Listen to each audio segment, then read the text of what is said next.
Florence Price Piano Concerto was written in 1934, and it was believed that the full score was lost for a long time until 2019 that they recovered the part and scores in her abandoned house. It was quite exciting for all people who love her music to finally reconstruct the original score.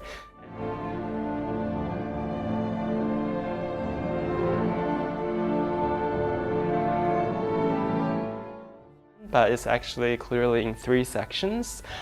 Each section has different feel, like the classical style, which has fast, slow, and fast structure. The first movement is kind of like late romantic style, and the middle section is the call and response between the piano and the oboe, and the last one is a juba dance, which is quite exhilarating.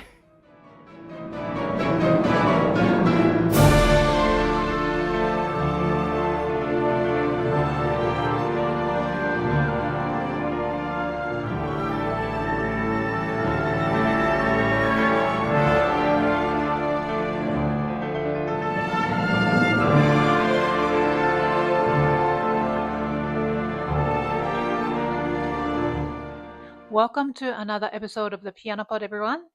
This season we are exploring creativity and connection, highlighting artists who are not only exceptional performers, but who are also actively reshaping how classical music is experienced, programmed, and built. Today's guest is pianist Han Chen. Han is one of those artists who doesn't just perform at a high level, he builds. From Beethoven's Hammerklavier to the complete Ligeti Études, he's taken on some of the most demanding works in the repertoire, while also creating projects that push beyond the traditional recital format. He was recently nominated for the 2026 Grammy Award for Best Classical Instrumental Solo for his recording of Florence Price's Piano Concerto in one movement, a piece he describes as immediate, visceral, and something that really speaks for itself. His recording of Ligeti's complete Études was selected by Alex Ross of The New Yorker as a notable classical recording of 2023. And it was actually during the pandemic, while living with these works, that a much larger idea started to form. That idea became Infinite Staircase, a project that began simply as a way to reconnect with composer friends and grew into a 36-piece program pairing Ligeti's 18 Études with 18 newly commissioned works. In this episode, we talk about that process, what it means to follow an idea before you know where it will lead, how curiosity shapes his work, and why, for him, music is not separate from life, but part of it. Before we begin, thank you to our listeners for supporting the Piano Pod. Your engagement helps sustain this growing community of artists and thinkers. Here is Season 6 of the Piano Pod with concert pianist Han Chen.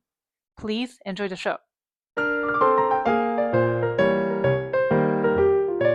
You are listening to the Piano Pod, where we talk to the brightest minds in the industry about how they are bringing the piano into the future and thriving in a complex, ever-evolving world. Han, welcome to the Piano Pod. It's such a pleasure to have you here. Where are you joining us from today? Well, thank you for having me. I'm in New York right now in my home. Oh, great. Do you live in Manhattan or? I live in Long Island City, Queens. Oh, great. Yay. That's a beautiful part of Queens. Yes. Indeed. Yeah, thank you so much for joining. And we actually had a chance to work side by side a few years ago. I don't know if you remember. Yes, Piano Star competition. Yes, as judges. Yes. Yes. It was fun. Yes. And, That was a lot of fun. Yes. And in what feels like a short time ago, but so much has happened for you and for your career, from Infinite Staircase to a Grammy nomination. Oh my gosh, congratulations. Thank you so much. Thank you. Wow, that's a huge deal, huge milestone as a musician. So I've been spending some time listening to your recordings, amazing recordings, and learning more about your recent projects. And then what strikes me is the scale and then the intentionality behind everything you do, not just as a concert pianist, but as someone shaping conversations through, programming, commissioning. All of that leads beautifully into my first question, which is about the foundation of your artistic world. With everything you've built and explored as a concert pianist, recording artist, curator, and commissioner of new work, what is the driving force, meaning your mission and passion behind your work today? Well, first of all, I love playing the piano. I think the love for the instrument and music is definitely the foundation for all musicians.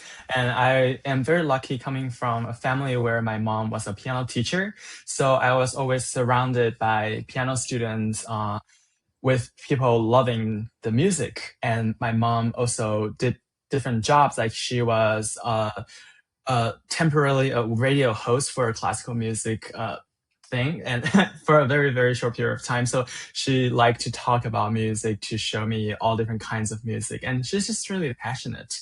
And I grew up in that environment where that music is part of our lives. So we would go to concerts, we would, practice. My sister's a violinist. It's just everything is so natural to me. So I think from very early on, music is so essential in my life that I don't feel like it is something different from the life itself. It is part of the life. So with that, I remember one special album that really influenced me a lot is when I was in high school. I listened to Maurizio Pollini's album where he played Boulez Sonata No. 2, which is a piece that I always admire, but I've never tried myself. In that recording, I was actually learning the Petrushka at the time, and I wanted to listen to other interpretations, and I turned on the CD, and I just let the CD keep playing, and then he played the Webern variations and then the Boulez Sonata, and my mom shouted that, "What are you listening to? Can you stop that?" And it was just a lot of fun. I mean, I was very curious. I'm still a very curious person. I love hearing music that I don't know. And that became something really driving me when I started to study music professionally, is to discover new things that I've never heard of before. And especially when I moved to New York to attend the Juilliard school, I was surrounded by so many great composers, and they were always exploring new ideas that I've never thought of. So I like, working with composers because I feel they are really doing something that is so current and so new, or just like so innovative. It doesn't have to be groundbreaking, but just like to have this idea and then you turn that into a piece of music. It's just so fascinating, this whole process. So then after graduation, I realized that I really like the idea of commissioning. And I started commissioning my friends to write for me. And then I like playing their music. And it's just naturally, I never really thought about that is gonna be my artistic plan. It's just like what happened to me because I was surrounded by all these great composers. And also, of course, with your curiosity, right? Yeah. Yeah, I feel that's very different from a lot of my colleagues because even when I was really young, I always like to play things I don't know. For example, in my school, when I was studying at the Shanghai Conservatory Elementary School, middle school, high school, it's all one school, that we had technical exams. So you have to play etudes. Everyone plays, you have to play Chopin etudes, you have to play Liszt etudes, and then blah, blah, blah. And then you can choose a free one. Most people will just do Rachmaninoff, that's like the safest choice. But I was in a bookstore, a score store that I was just like browsing around, and then I discovered the Ligeti Études, which I had never heard of as I think a middle schooler at the time. I was like, what is this? And I opened the score and I couldn't understand a thing. I was like, what is this? I have to at least purchase that score first and then to figure it out. And luckily my teacher at the time just graduated from the Manhattan School of Music and went back to Shanghai to teach. And he was really open-minded and he let me play that one of the pieces from the collection for my exam. I don't know how I did at the time, but that just opened a door for me to always explore new things. Wow. So you just told me a lot of things about you, and as several years ago, sitting right next to you, I just didn't realize how you know curious of a person you were. So Oh, I'm so happy that we're having this conversation. So, um, yeah, you mentioned Ligeti, but you know what? Let's talk about your Grammy nomination, right? So, yeah, the 2026 Grammy Award for Best Classical Instrumental Solo for your recording of Florence Price's Piano Concerto in One Movement. Really, congrats. Oh my gosh, that's oh, a huge thing. And I've been thank you. listening to the album over the past few days, and including the violin concerto and other works by Florence Price. And then the Yes. concerto itself is incredibly compelling, of course. And there's such clarity and sweep and conviction in your playing. And so when you recorded it, then received the Grammy recognition down the road, and what did that mean to you personally? Well, I was first approached by my label Nexus to record this concerto.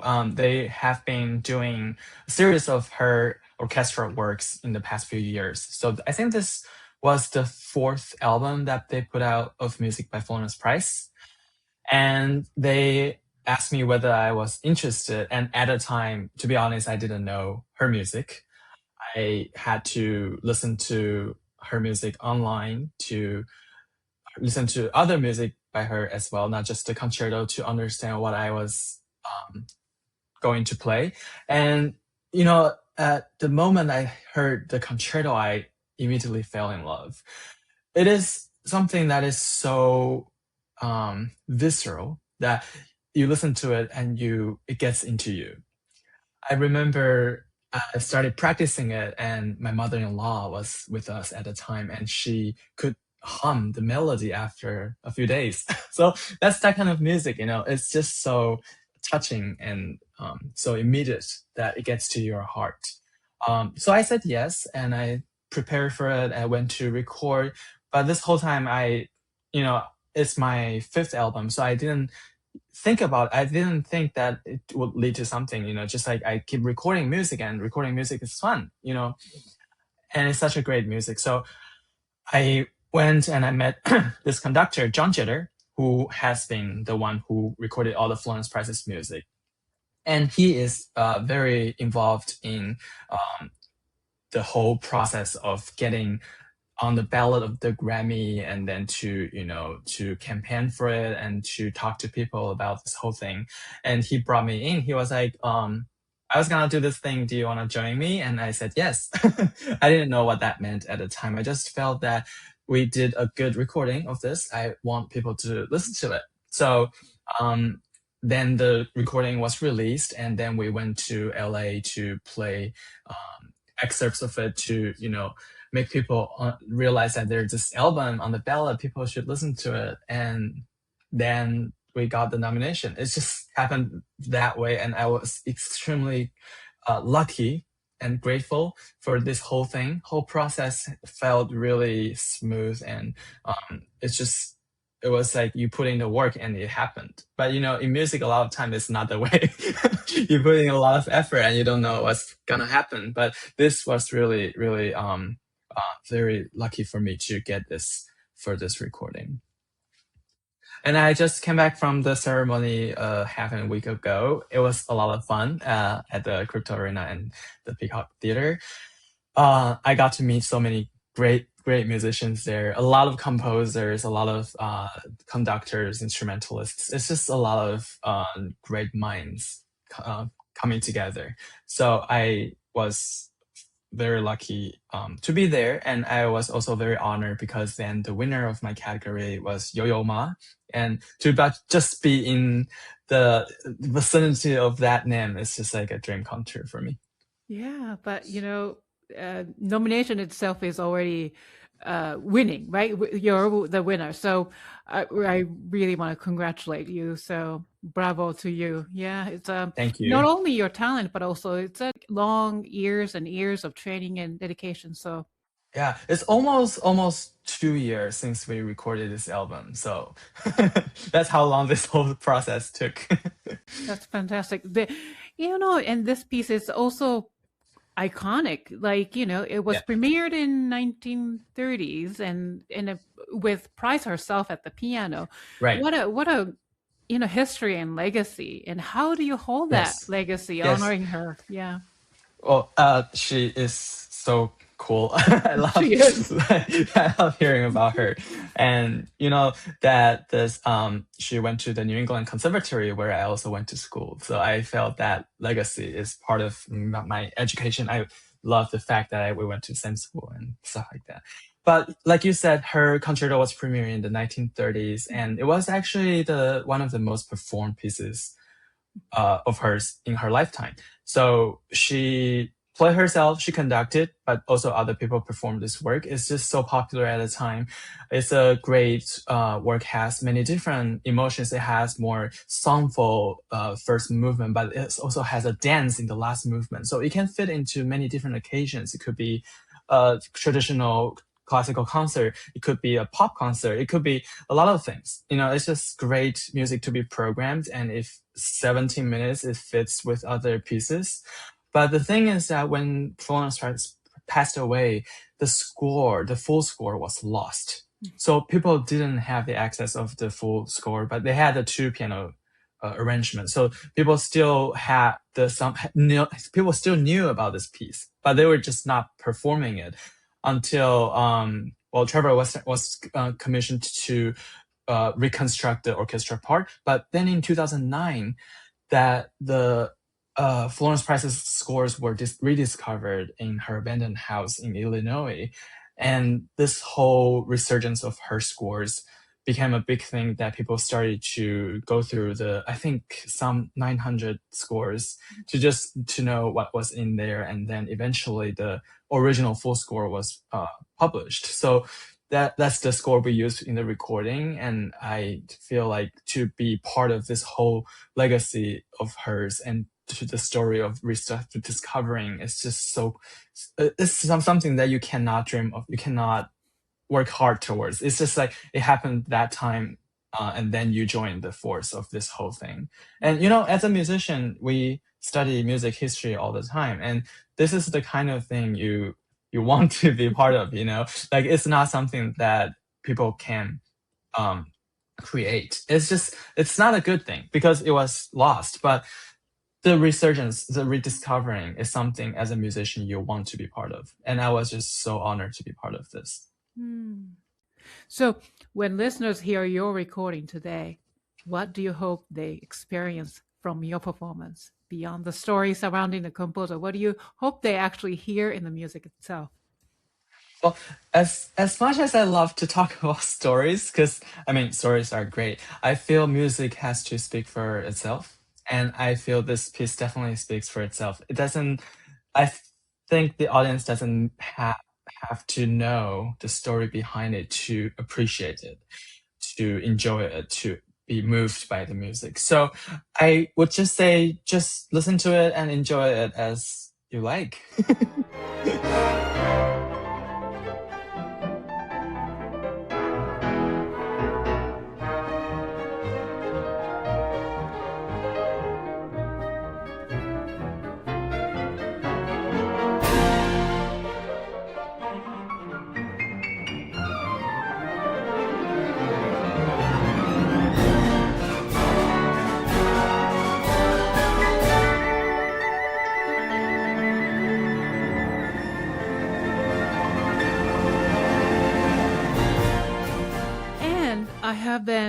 I want to talk about your Infinite Staircase. Oh my gosh, this project, it happened 3 years ago, something like that. 3 years ago. But let's start from your recording of the Ligeti Études. So, I have been listening to that album on streaming, and then to master all 18 of them, those Ligeti, feels almost, that itself is huge milestone as a pianist. And what did it mean for you to live with and learn all these and record the complete Ligeti Études? So They are so difficult, first of all. It all went back to the pandemic when it was shut down. I naturally, a lot of people lost what they were doing. I wanted to do something, although we were shut down. We were at home, and I discussed with my company, label company, and I brought up that the centenary of Ligeti was coming up, whether they were interested in doing an album of Ligeti's Etudes. I mean, I was just like throwing out ideas, it's just one of the ideas I threw out at them, and they picked up this one. And to be honest, at the time, I only knew 2 or 3 etudes that in my hands. Like I have played only 2 or 3. But to play 18, I didn't know what I was getting myself into, I was just like, okay, let's do it since there's nothing else to do. So I started learning it, and of course I gave myself a lot of time. I think I prepared for almost a year before the recording happened. So I was just learning, practicing. And I have to say now, looking back at it, I felt that these etudes helped me through the pandemic. Because, pandemic is such a difficult time for everyone. And especially for performing artists, like you don't have a stage to go on to, and you don't have, we love connecting with people. You don't connect with people. You're just playing the music. And the difficulty of life was sort of getting better when you are facing something so difficult at the piano. Because every day I wake up, I do these etudes. It feels like the life is actually easier than what I was doing with the Ligeti Études. So learning these pieces really helped me alive at a time that everything was not alive, literally. And then, during the pandemic in New York, it was a little better, and then it got worse again, a little better, and it got worse again. So I really felt that this wave that we were riding was pretty in sync with my feeling with the etudes. Like some days I will feel good about them. Some days I feel that these are impossible. I should just quit, all the emotions and everything. It just transcended into my musical journey. And I felt that I was, again, lucky to have that, because a lot of people were probably not having a thing to do. But me having something to hold on to was actually a good thing at the time. I would say that if we're not the pandemic, I wouldn't be doing this project, I guess. But this was really, I feel very, happy to have done it. But again, I love connecting with people. And as I said, I have so many composer friends surrounding me and all that. And it's always commissioning and everything. What did I do in the pandemic was that I also wanted to connect with people. And luckily, one of my, we're talking about Infinite Staircase. One of my friends, Nina Yan, the composer, she told me about the project she was doing. She was writing in pairs to the Bach, I think it was the 2-part invention, maybe the 2-part and 3-part. So for each invention and sinfonetta, they found a composer to write in response to those pieces. And we were just chatting. I was like, maybe I'm playing 18 Ligeti Études. Maybe I can do the same thing. So she gave me the idea of commissioning 18 composers to write in response to these etudes, because that's what I was practicing. And if I were to invite someone to do something related to what I was doing, that's the way to do it. And so I started writing to my friends. I started to connect with them. It's like I was thinking in my mind that it's actually a great excuse to reach out to people. I don't want to be the creepy person just emailing out of the blue saying that, oh, I miss you. Can we talk? Or no. But I use that as an excuse to reconnect with my friends and also make new friends, because I then had to find more composers on board for the 18 etudes. And when I was reaching out, I didn't know where I was gonna perform them, what I was gonna do with them, or whether I was gonna record them or anything. I had zero idea. I was just like, I'm gonna ask first. And it's part of my personality. I'm not sure about you, but I'm always the person that I do things first, and if it doesn't go through, I will just forget about it. So I was actually having that mindset. I was just like, let's try, and if it doesn't work, then never mind.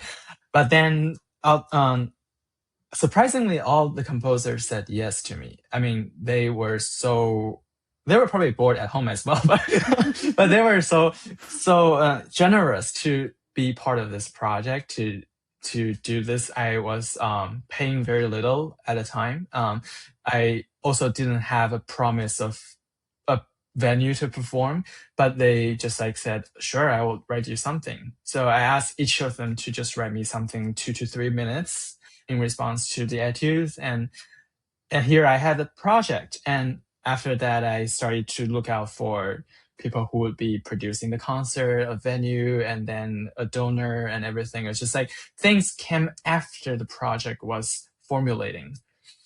And so I now always tell people that if you have an idea, you just execute it first, even though you might not have the resource at the time. But if you really create something, things will follow. Well, at least for me, that was how it happened. I know it's not always the case, but I got lucky at the time that people really liked the idea. And there are just so many composers on board, so people really treated it as a very big project. But, in my mind, it was just me connecting with my old friends. But the idea of playing Ligeti came from your youth when you were right, and then that became the album and became this project. That's huge. That's something meaningful, right? Yeah, it feels like it combined all my interests together. Yeah. Then tell me, so exactly how you executed this project. Did it become an album or did it become a concert? Yeah, so eventually I premiered all 18 new pieces at the National Sawdust Brooklyn on September 24th, 2023. That is the premiere concert, and where I played all Ligeti Études and the 18 commissioned pieces. And I just recorded all of them last year, the 18 new pieces, and it will be probably released next year in 2027. It's just we are editing it right now, so it's actually pretty much still in my life right now to listen to all these works and to read the scores that they wrote, to go back to the emails that we wrote to each other. It's just a lot of fun.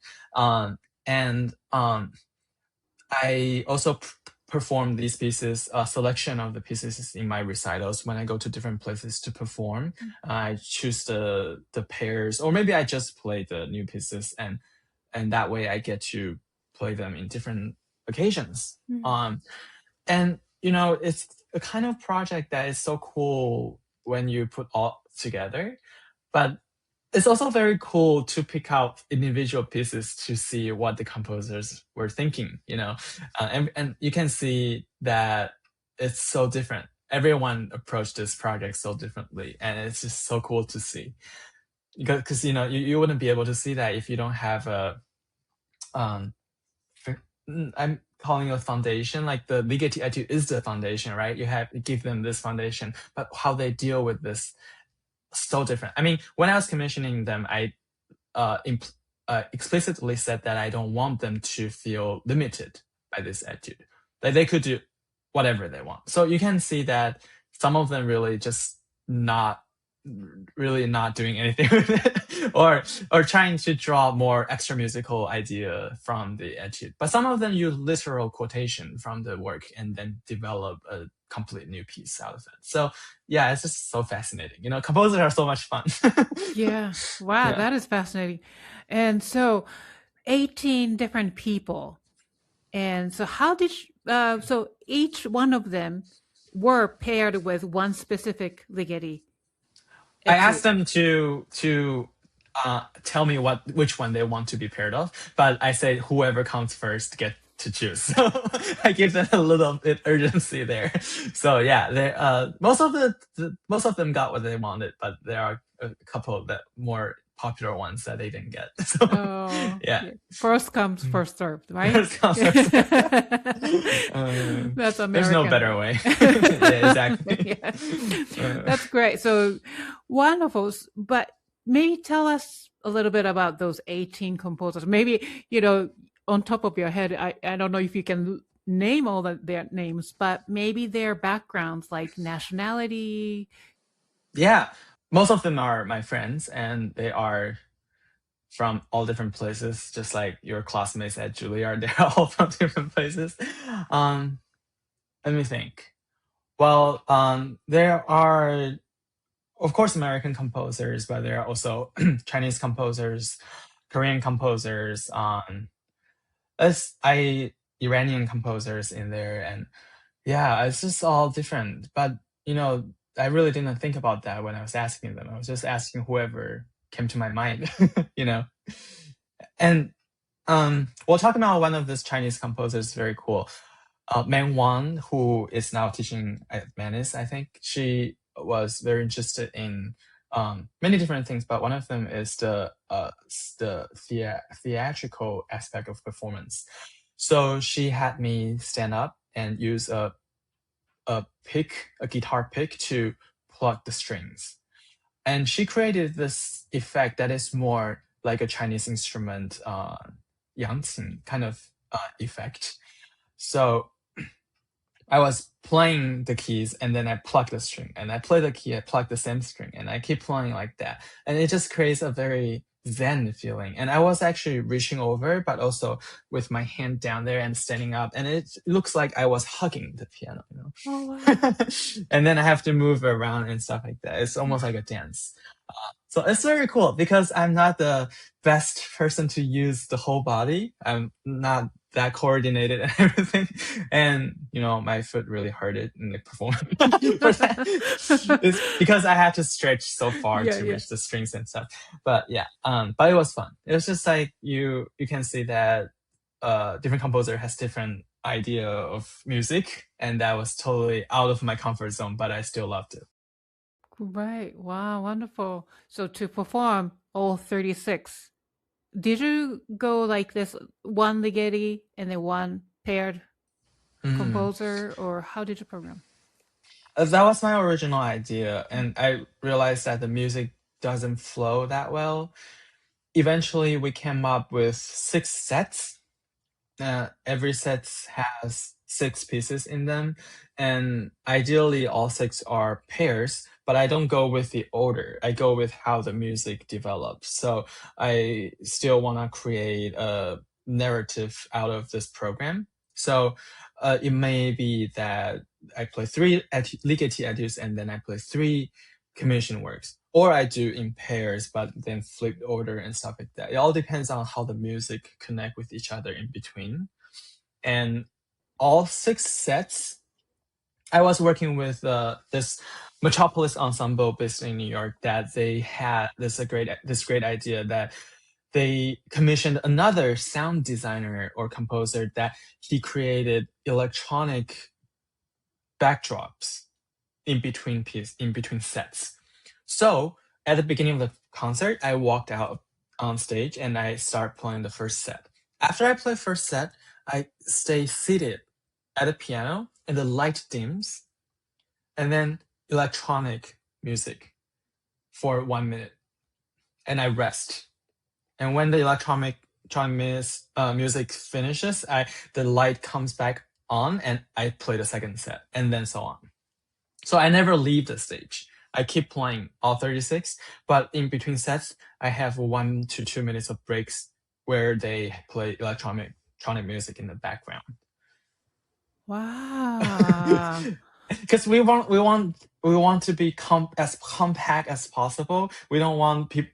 I leave, people clap, I come back, clap again, and it's just wasting a lot of time. And it's such a long program. Eventually, the whole thing it's not that long after all. It was about 2 hours ish, 2 hour ish, something like that. But because of course there are still breaks and stuff like that, and then clap at the beginning and the end and talk, and it's a lot of things.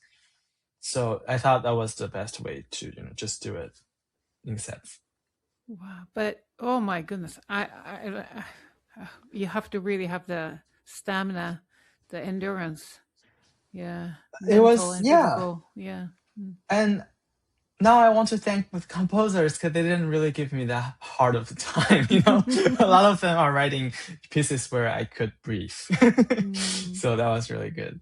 Ligeti didn't give me a breath. So right. Oh, that's so difficult. And even like in your Ligeti album, you didn't do it in order, right? Like, yeah, the Right. book 1 came, and then book 2 came, and I don't remember exactly. Book But 1, book 3, book 2, I think. right, yeah. But in concert, because I have played all 18 etudes in one concert, the best way for me is to do book 3, book 1, intermission, and book 2. It's just because book 3 starts a little easier. And so you warm up, and then book 1 ends so well. Book 1 is actually designed to perform as one piece by Ligeti. So number 1 to number 6 etudes, the end of number 6 is a great, piece to end the first half. Then book 2 is the longest. It just stands itself for a full half. Yeah. So I think that's my concert order. But in the recording, we started with book 1. Yeah. Then, so let's go back to this title, the Infinite Staircase. So right. I'm sure the staircase comes from the famous Devil's Staircase, correct? By Ligeti Études. And so infinite, I love that. So the possibilities are infinite, I guess. Yes, infinite, it comes from the next etude by Ligeti, number 14. What is it called? Infinite column, I think. Mm-hmm. Yeah, and those 2 pieces are the hardest ones in the Ligeti sets. So I chose both words from the 2 etudes. The funny thing about the number 14 etude is there's actually the second version. There are 2 versions of this piece, 14 and 14A. 14A is actually the original one. Ligeti wrote the original one first, and it was too difficult to perform. So he had to come up with the easier one. But then the original one became the one that he put on player piano. So automatic piano could play because there's so many notes. But then people started playing them, and I was asked, when I was proposing this whole project, Nexus was like, can you also do 14A? I didn't know at the time. I was like, okay, sure, why not? And so that one is the most painful one to do. But I don't do that in concerts. That it only exists in my recording, and I'm glad to not play it again. But you did it. You did it in the recording. That's amazing. Yeah, that was a lot of fun. Thanks to my engineer, who is a magician. He could do anything. So then, how do you envision from here? So now that I was about to ask, what happened to those commissioned works, then you said you recorded. So yeah, do you have now any more ideas or vision about this whole Infinite Staircase project? Yeah, I do want to play more not only the Ligeti Études but also the commissioned works. I feel that when the album comes out, it will help the composers to be heard by more audience, and hopefully people will be talking about this project again, so that people will listen to them and to get to know all the composers and to know their work, not just the ones they wrote for the Infinite Staircase, but in their career, that they are doing so many great things. I'm also commissioning more works, so I hope that things will fall through. And it's just always the timing and the budget and everything is always the most difficult part. It's harder than playing the piano, trust me. So it always takes a lot of time, but I'm always hopeful that things will happen.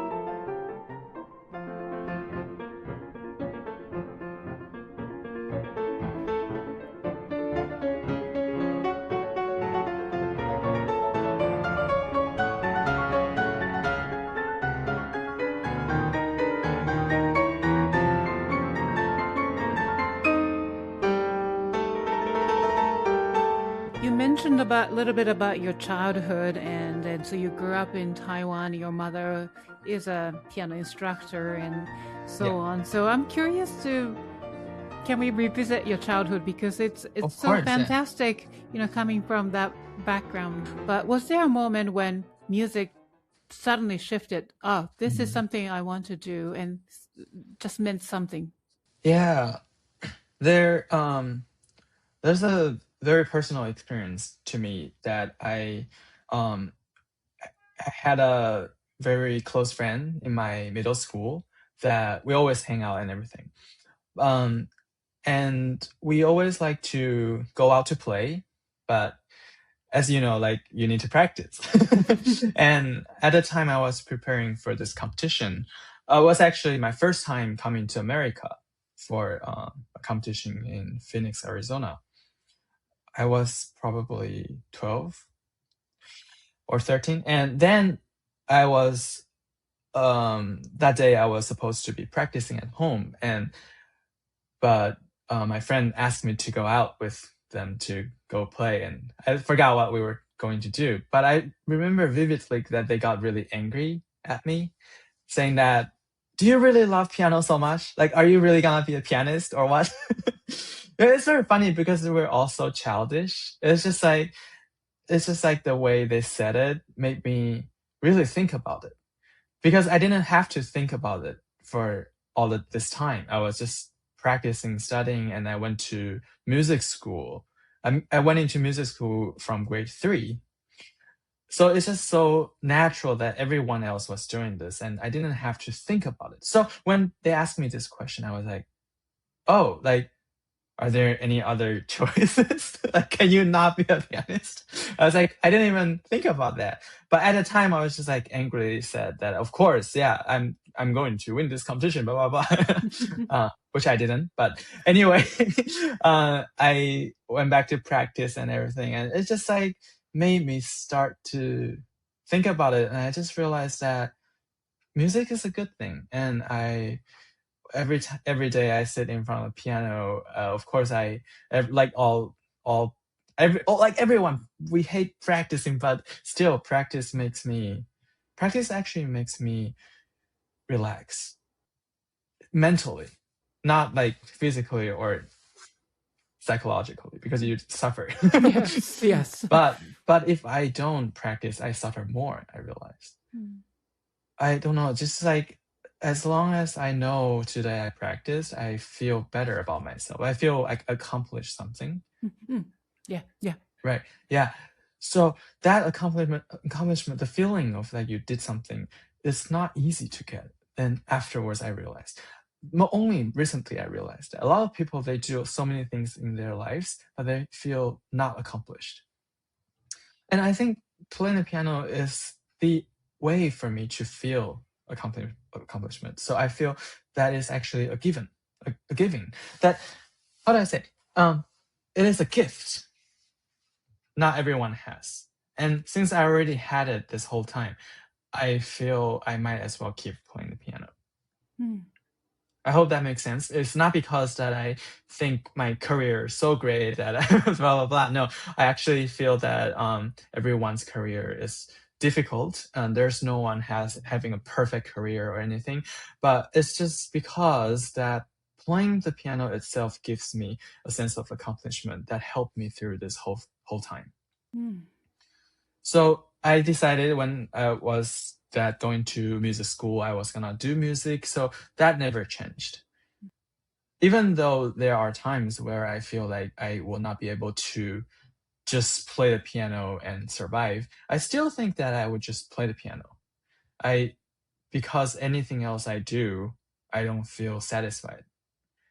So I feel that if this is a young person who listens to this podcast and think that they want to know whether they want to choose this career, just ask yourself whether you could live without it. That's my answer. Yeah.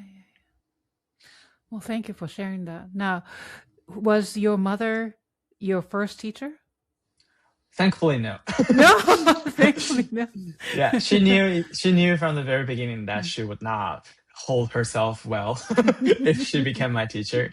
And she had her colleague teach me at the beginning. And very early on, she sent me to teacher at the local school, local music department for pre-college. So I could, in Taiwan, so that I could, have a more formal training. Because my mom never went to conservatory, and she studied piano on her own. In fact, that she really wanted to become pianist herself, but her dad didn't allow her, and her dad was against piano study because they didn't have much money at the time, and he didn't want to spend money to buy a piano and to send her to lessons and stuff.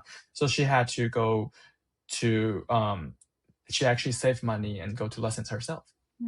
So she really loved piano.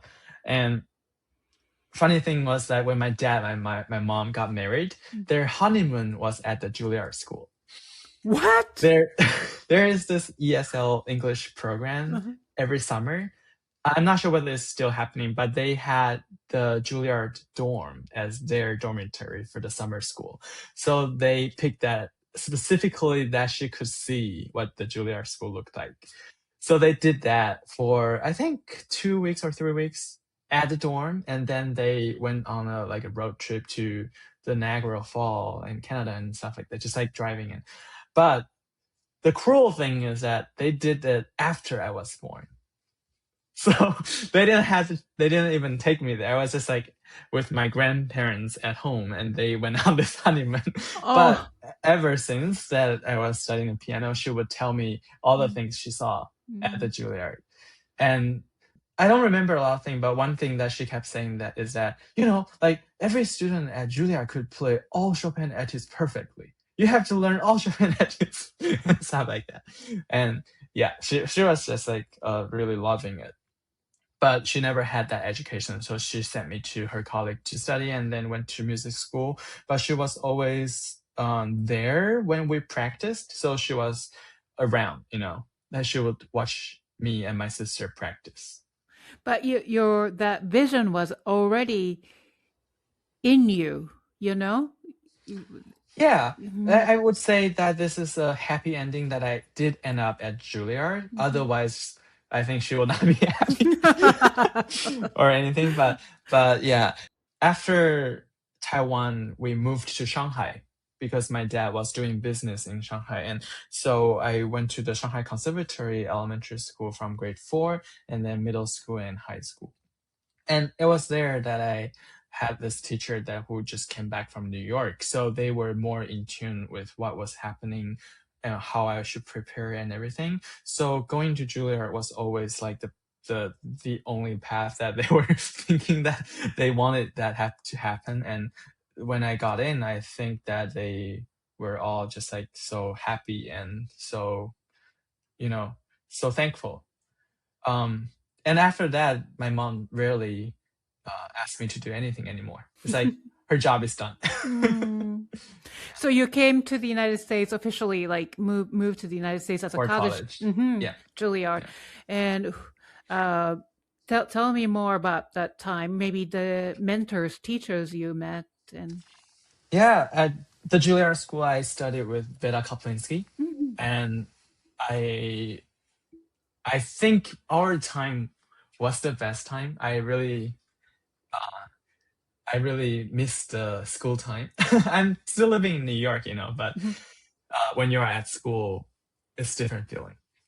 Why I said that our time was the best time was because we didn't have any good system for practice rooms. That was the case for a long time, I know, but recently they became an online register system where you can book practice rooms online or at a kiosk or something. But at our time, you have to physically look for a practice room. And my favorite thing is when you cannot find a practice room and you go out with all your friends. Yes. You have a great excuse not to practice. Yeah. So that was a great time. My teacher, Veda, was really, really supportive of whatever I did. Oftentimes, I was caught up in the concerts I gave myself. Not that I had any, goals or anything. I was just like trying out so many different things. So I would ask myself to do crazy stuff that is not aligned with traditional classical music study. And she was always fine with it. I never ask her why, because she sometimes is pretty strict with other students that I know because I talk to other classmates. And for example, I have a classmate, she told me that Veda asked her to learn a new piece every week. She never did that to me. She knew I was already doing so many things. I was in the Axiom, which is the new music ensemble at the school. We do commissions, we do new music from 20th century, from 21st century. We have rehearsal, we have performances. I was doing Focus Festival where they do all the new music. I don't think it's existing anymore, but a lot of new music stuff. I was playing Composers Concert where I play my friends' pieces. I help them premiere and stuff like that. I was actually also taking composition lessons myself. I was interested in writing and everything. I don't really write anymore, but I sometimes still do a couple things. But I was just like so interested in so many different things, not the piano. I was not really doing the Beethoven or the Chopin or everything, which was fine. And until one day I told Veda that I was gonna do a recital at Paul Hall. And Paul Hall is where all the big concert happen for the students. I myself booked Paul Hall and created my own program. I was gonna do all John Cage sonatas interludes with prepared piano. And I talked to the piano technician department myself, saying that I'm gonna do that. Give me a piano I can ruin.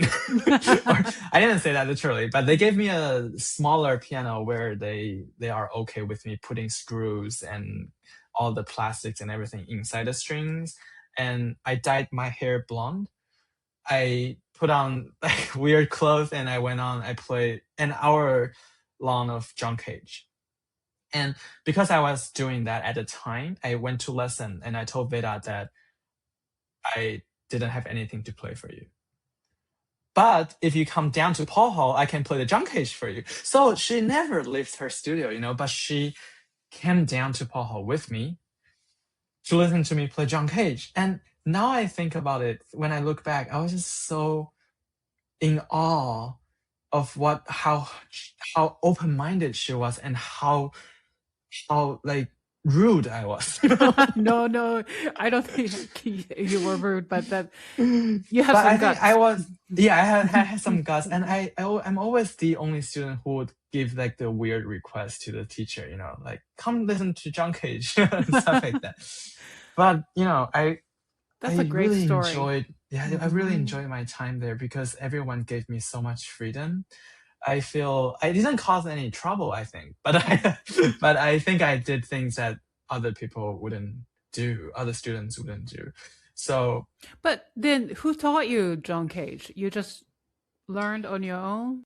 I learned. I consulted with the conductor who was already doing John Cage in their program. So I was asking. I also had a mentor who was doing a lot of new music at the time. It's just like there are people doing new music, but it's just not part of the curriculum. You have to reach out yourself to people who have experience with it. But after a few years of craziness, I still went back to more traditional stuff. I went to competitions. I did all that. I did all the competitions. I played all the classical stuff. I also, had chamber music and concerto competition and stuff like that. So I would say that the school gave me a very well-rounded education, and also at the same time I had the room to reach out to new things on my own. And then your master's and beyond, Still, right. I finished my master's at the Juilliard school, and that was actually so now we're getting deep here. Yes. So you realize that you will not have a career after you graduate. So at the time I didn't know what to do. So I realized maybe I should go back to competitions. And I wouldn't say that's a stupid decision, because of course you do whatever you can do, but thinking about competition can give you a career is a stupid thing. But anyway, I went back. So I actually, after graduating my master's from Juilliard School, I took a year off and then went to New England Conservatory to do my graduate diploma, where in my mind was that I will just do competition in these 2 years. So I did that. I went to study with Miss Hwa who is very well known in the competition field, as you can imagine. And, Yun Chan was her student and stuff like that. It's just like a lot of great people coming out from competitions was related to her. So a lot of people wanted to study with her. So I played for her. She accepted me. And in those 2 years, I was really doing competitions, was doing all that. But the thing is that I was still that same person, I was like still doing crazy stuff. So I was actually living in New York, commuting to Boston to take lessons and come back, because I already had some gigs here, like mostly new music, composer related gigs. So I didn't want to give that up, but I also wanted to study and then to go to competitions. I think I did okay in competition. I didn't win anything big, but I went to all the good ones. And she really taught me a lot, but she knew I was so into new music and stuff. So, New England Conservatory has people coming in to give master classes, and one of them was Thomas Addis. Thomas Addis came, and I always loved Thomas Addis' music from very, very early on, and I was playing his music. I already met him in Music Cabinet of the West, but then I wanted to record all his music. So that was actually my third album, was all Thomas Addis piano music. Yes. So I took the master class, and this piano really helped me, talking to Thomas Addis, saying that, this kid wants to record all his music. And so he gave me a private lesson afterwards and stuff like that.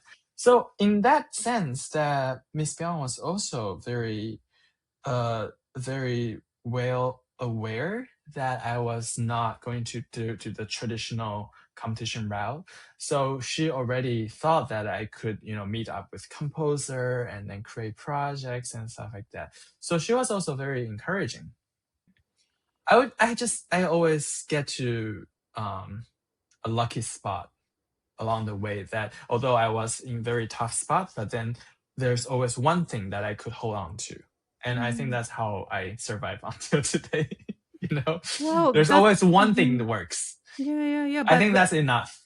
Yeah, but that's what you call being innovative and creative, no? You carve your own path. You carve your own path. That really resonates with me, because I think there's already no such thing as a traditional path as we think of being a pianist. Even when you are Yun Chan, for example, you have to do something. Right? You have to have a project. You have to do maybe all Chopin or maybe all Bach, or maybe even Yun Chan did a Thomas Addis piece, and he also commissioned Korean composers to write for him in his recital. So it's all so self-motivated, this whole career thing. So you have to carve your own thing. So I really like that. So after that, after my graduate diploma, I really came back to New York. I went to the CUNY Graduate Center, the City University of New York. And then I studied with Ursula Oppens, who is a very well-known figure in the new music field. She has commissioned all these pieces in the 20th and 21st century. And she really pushed me to do all the crazy projects that we were talking about. And she was never short of inspiration. So, because, looking at her project and then mine, it's nothing. She has done crazier stuff. So, yeah. So whatever I did, she was just always very supportive, and then give me a lot of advice and inspiration.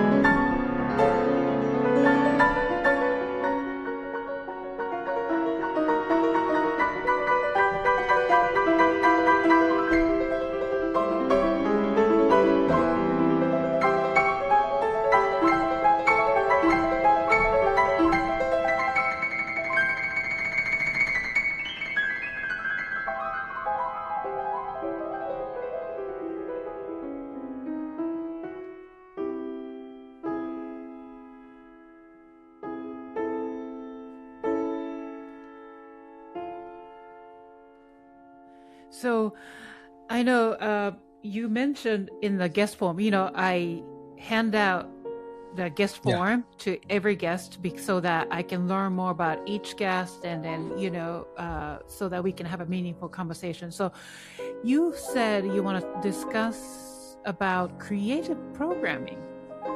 So tell me. Right. Well, I think of programming as if you are curating a show in a museum. My second love will be museum with art history and paintings and stuff like that. So if I'm not practicing, I'm always loving to go to galleries and museums.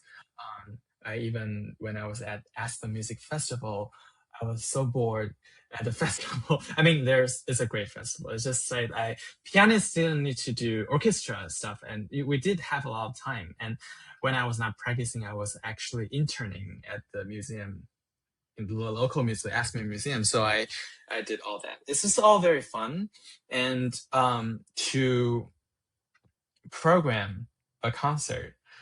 First of all, I think music is the most important thing, of course. It's like how you play and how the music is.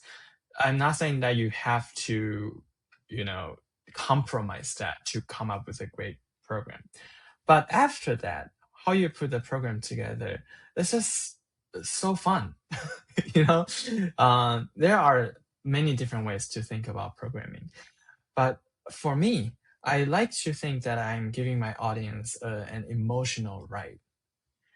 So we are going through all different emotions, and then we arrive at a final destination, and I want you to have that when you go home. So first, I'm also very traditional in that sense. I feel like I like to have a culmination of a concert where it's like so crazy and loud and everything, but I also like to have a little low point, maybe a more serene part of the concert. So that is so different from the Infinite Staircase, but that's not true because, like I said, the Infinite Staircase composers does have pieces that's very, very slow and zen and very intimate and everything. So that's why I said that I didn't really do pairs, because I want to still have that flow of up and downs in my program. And after that, you can start to think about you are a historian, where you can think about how things connect extra musically. So Ligeti was a way for me to connect with the new pieces, because if you just look at the 18 composers, it's really hard to draw that connection. But because they are all responding to Ligeti, that creates a theme for this concert. But for example, the concert I'm playing at the Phillips Collection this March, that there is an exhibition happening at the Phillips Collection about Jean Miro. And so the presenter and us, Roberta Michel, the flutist, and I are co-presenting this concert, that we all think about how the musical circle was like, or the elite circle, the cultural thing was like when Miro was creating in Paris. So we had composers who lived in Paris at the time, from Varese to Boulez to Stravinsky, to Antile, all that, like all these composers around Miro to put together a program. And it's just like fun to think about that, because we're not really thinking about his personal connections per se. We're thinking about more of the whole scene in large. And that gives the backdrop to the exhibition, that the audience can listen to music from that time, but also see the art from that time. I love that connection. It's so cool. And of course, we cannot do that without the collection having that exhibition. No, but others, I also like to think about programming just as like your treasure box.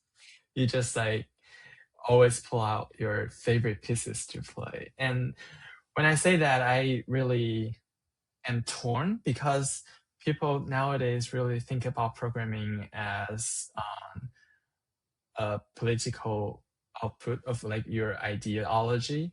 I don't think that's the case. I think music is music because that transcends everything that you talk about, not because that these things are not important, but because it can be transcended, that these things are all the same, all equally important.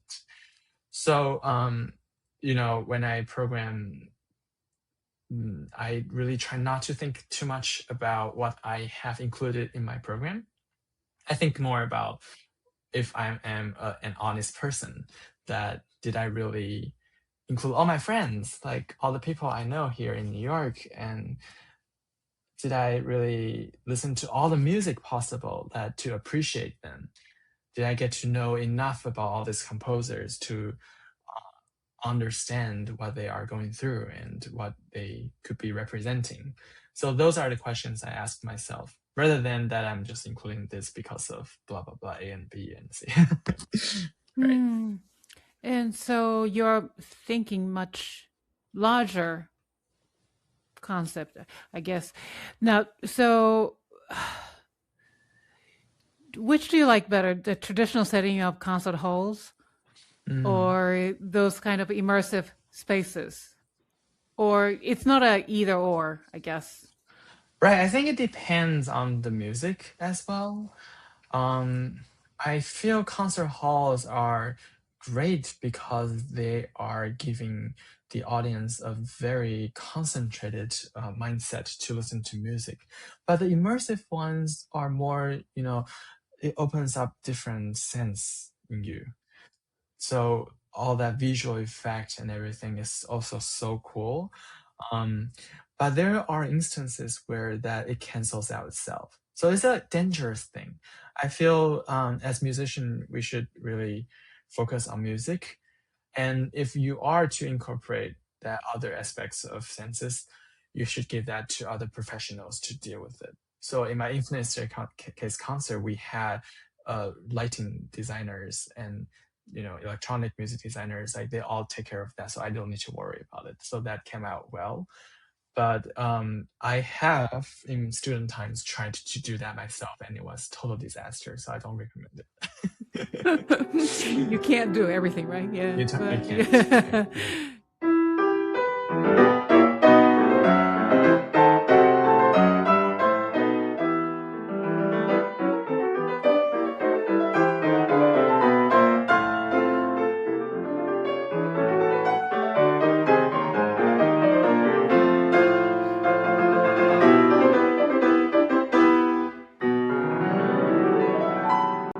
Now we're, getting toward the end of our conversation, but I have just a few more.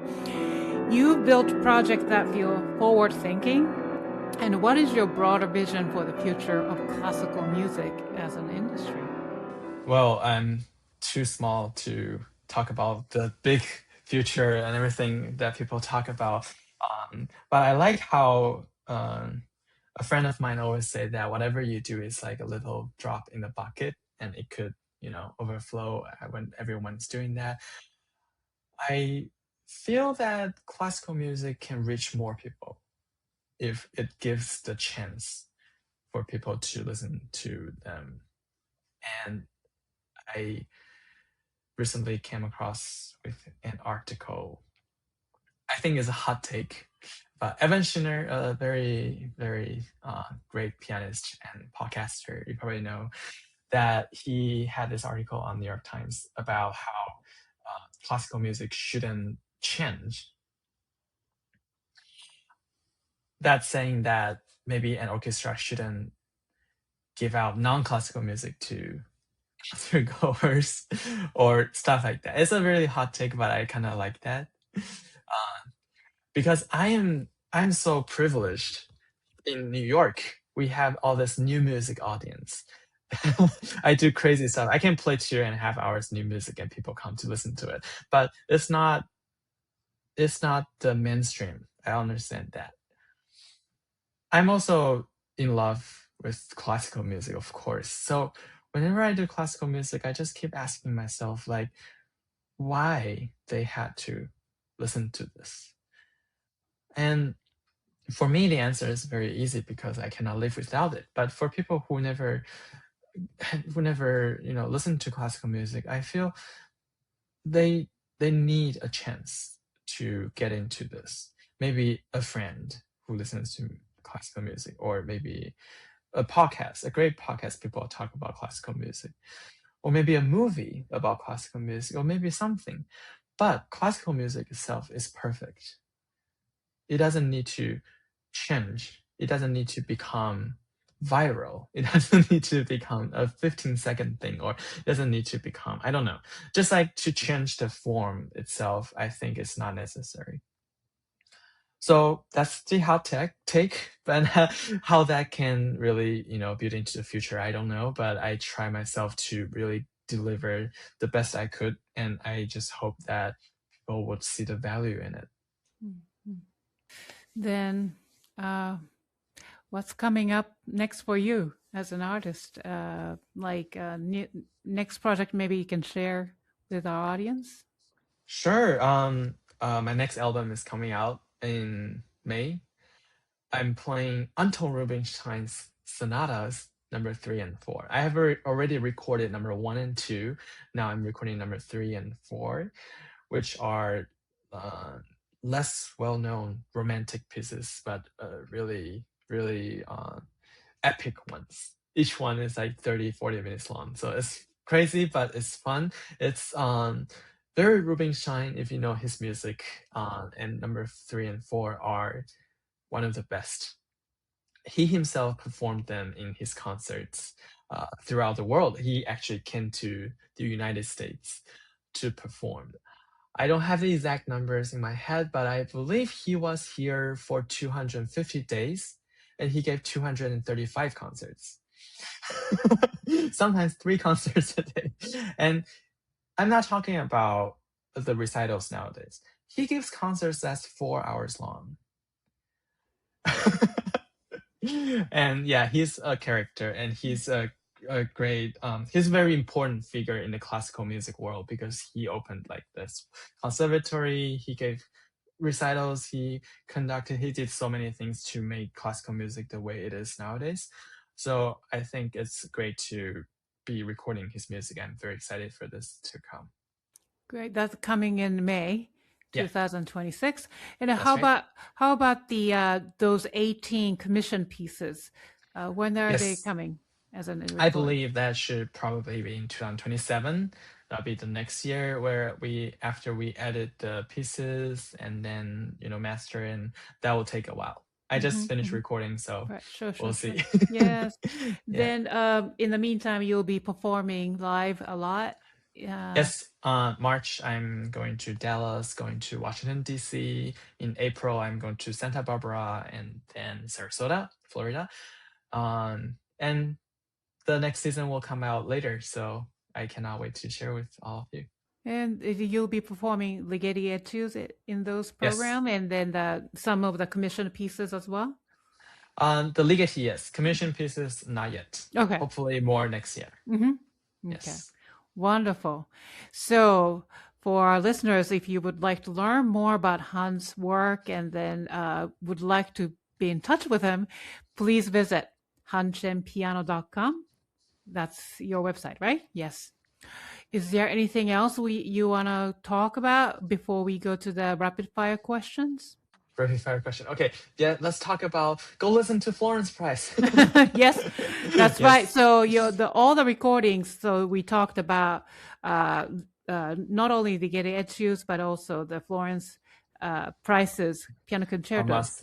Thomas Addis and Rubinstein. Rubinstein. They're all available on all streaming platforms. So. That's right. And I will list the links in the show notes as well. Great. So before I let you go, we have this tradition, the Piano Pod Rapid Fire questions. Now I'm nervous now. Oh, yes. We take this segment very seriously. You've shared your story expertise today, but these questions, carefully curated by our team, which is me, will give our listeners a glimpse into who you truly are. So let's do this. I want you to answer them, each question, as short as response as possible. No explanation is necessary. Okay. All right. Yeah. Number 1. What is your comfort food? Donut. Good. Oh, that's a first one. That's cute. How do you like your coffee in the morning? Black. Cats or dogs? Both. Both. Yes. Sunrise or sunset? Sunset. I cannot get up. Okay. Thanks for getting up this morning. Summer or winter? Winter. Winter. Even despite of that frigid cold temperature we had? Oh, stay home. Practice. Yes, that's right. Now, next level. What skill have you always wanted to learn but haven't had a chance to? Wake up early. Wake up early? Okay. What is your word or words to live by? Honesty. Good one. Favorite venue you have ever performed in, or maybe dream venue? Ooh, that's tough. National Sawdust. That's where I did my Infinite Staircase. Perfect. What is the most important quality you look for in other people? Honesty. Honesty. Name a composer you wish more people knew about. Florence Price. Oh, yes. Amen. All right, two more. Name one piece in your current playlist. Doesn't matter. It doesn't have to be, classical or contemporary. Can be pop. I usually listen on YouTube. I just listened to the choral Fantasie by Beethoven. Oh, wow. Beautiful. I need to listen to that. Exactly. That's a piece we all need to listen to. Yeah. Fantastic. Great. Now, last one. Fill in the blank. Music is blank. Music is life. Beautiful. Han, thank you so much for joining us today. Thank you for having me. Oh, it was fun. You're sharing your artistry, vision, and thoughtful reflections. To our listeners, be sure to check out his Grammy-nominated recording of Florence Price Piano Concerto in one movement, as well as his mesmerizing and daring recording of the complete Ligeti Études, and as well as so many other recordings, both available on all major streaming platforms. You can also find more information about his recordings and upcoming projects on his website at hanchenpiano.com and across his social media platforms. You are active on social media, right? Yep. Great. You can find all the links in the show notes. Thanks for spending this time with us. For our listeners, if this conversation resonated with you, please like this episode and subscribe to the channel. I'd also love to hear your thoughts. Leave a comment, share this episode on social media, and tag us at The Piano Pod. We'll see you for the next episode of The Piano Pod. Thank you, Han. Thank you so much. Thank you.